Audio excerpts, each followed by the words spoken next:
नमस्कार। Black and white में आज बात हिंदुस्तान की स्वर कोकिला भारत रत्न लता मंगेशकर की। उन्हीं लता मंगेशकर की जिन्होंने 8 दशकों तक लोगों को अपनी आवाज से बांधे रखा।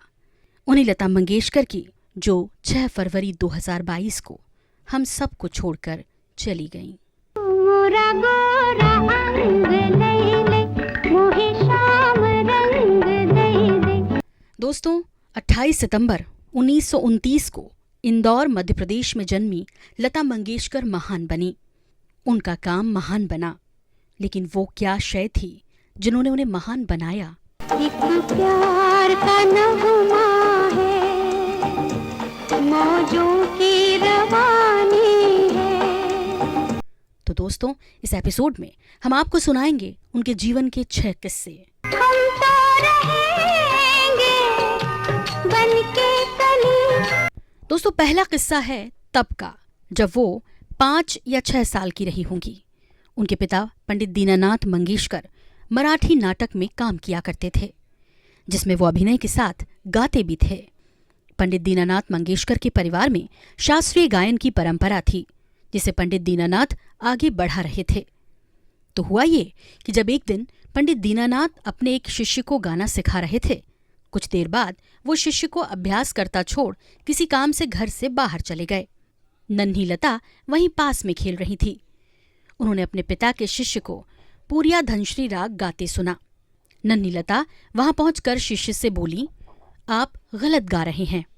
लता मंगेशकर ने फिर उन्हें सही ढंग से गाकर सुनाया।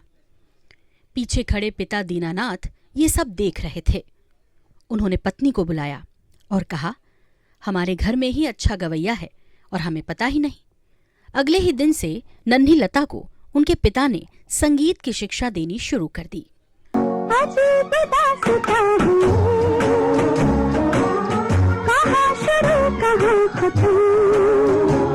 अब आते हैं लता मंगेशकर के जीवन के दूसरे किस्से पर। दोस्तों, लता मंगेशकर जब 12 साल की थीं, तो उन्होंने पहली बार 16 दिसंबर 1941 को स्टूडियो में माइक के सामने गाना गाया। ये गाना रेडियो प्रोग्राम के लिए रिकॉर्ड किया गया था। लता मंगेशकर जब 13 साल की हुई तो 24 अप्रैल 1942 को उनके पिता का देहांत हो गया। इसके बाद उनकी 3 बहनों, एक भाई और मां की जिम्मेदारी उनके नाजुक कंधों पर आ गई। लता मंगेशकर ने तब परिवार चलाने के लिए पैसों की किल्लत की वजह से मराठी और हिंदी फिल्मों में छोटी मोटी भूमिकाएं निभाना शुरू कर दिया, लेकिन उन्हें जल्द ही यह एहसास हो गया कि वो अभिनय के लिए नहीं बनी हैं। इस बीच उनकी मां के पास उनकी शादी का रिश्ता आया, लेकिन उन्होंने शादी से इनकार कर दिया। बाद में लता मंगेशकर ने कहा था कि यदि मैं शादी कर लेती तो मुझे अपनी जिम्मेदारियों को छोड़कर दूसरे घर जाना पड़ता। तेरे बिना जिंदगी से कोई शिकवा। दोस्तों, लता मंगेशकर जब 15 साल की हुई तो एक बार उन्होंने अपने पिता दीनानाथ मंगेशकर की दूसरी पुण्यतिथि पर हमीर राग में निबद्ध अपने पिता की ही एक चीज गाई। गायन में मगन किशोरी लता की एक तान सुनकर उनके पिता के गुरु रामकृष्ण बुआ वजे ने कहा, ये तान लेते लेते तो फला फला का जन्म गुजर जाता। ये लड़की अगर ठीक से सीखती रही तो किसी और को ठहरने नहीं देगी। दोस्तों, आगे चलकर पिता दीनानाथ मंगेशकर के गुरु की ये भविष्यवाणी सही साबित हुई। नैनों में बदरा छाए, बिजली से चमके आए। दोस्तों, लता मंगेशकर को महान बनाने में उनके उसूलों ने भी उनकी बहुत मदद की है। उनका एक उसूल ये था कि उन्हें जब भी लगता कि उनका गला गाने के लिए परफेक्ट नहीं है तो वो गाना नहीं गाती। अगर उन्हें जरा भी महसूस हो जाता कि उनकी आवाज 19-20 है तो वो रिकॉर्डिंग कैंसिल कर देती थीं। लता मंगेशकर रिकॉर्डिंग तभी करती थीं जब अपने गले से पूरी तरह से संतुष्ट हो जाती। अपनी गुणवत्ता पर रत्ती भर भी संदेह होने पर वो रिकॉर्डिंग नहीं करती। उनका प्रोड्यूसर को सीधे फोन आता और वो कहती, आज तो माफ ही करें।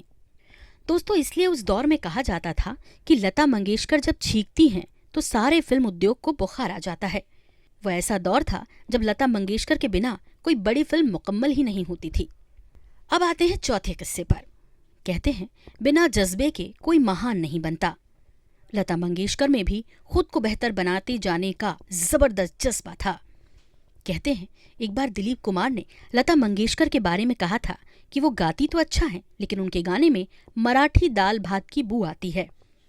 इसका मतलब ये था कि लता मंगेशकर का उच्चारण शुद्ध नहीं है। दिलीप कुमार की ये बात लता मंगेशकर ने समझी और उर्दू सीखना शुरू कर दिया। आगे चलकर लता मंगेशकर ने संगीतकार अविनाश व्यास से गुजराती भी सीखी। बाद में लता मंगेशकर का दिलीप कुमार से करीब का रिश्ता बन गया और वो दिलीप कुमार की बहन बन गईं।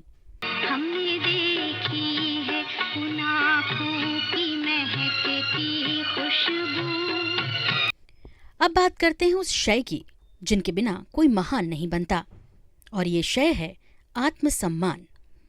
लता मंगेशकर के बारे में 5वां किस्सा ये है कि एक बार लंदन के अल्बर्ट हॉल में जब वो प्रस्तुति देने को अड़ी तो ब्रिटिश सरकार को अपने नियम बदलने पड़ गए।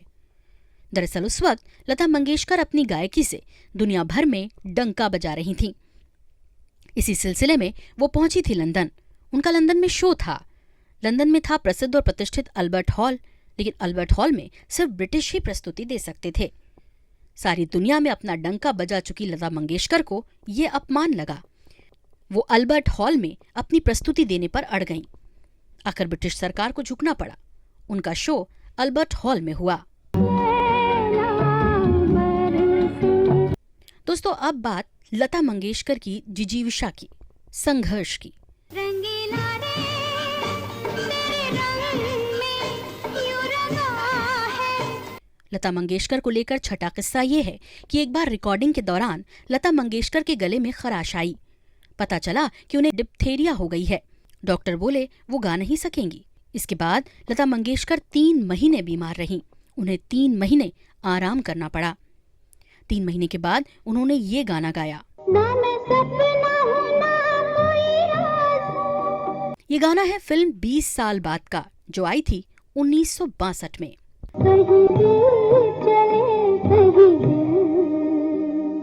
दोस्तों, ये तो थे भारत रत्न स्वर कोकिला लता मंगेशकर के जीवन से जुड़े कुछ किस्से।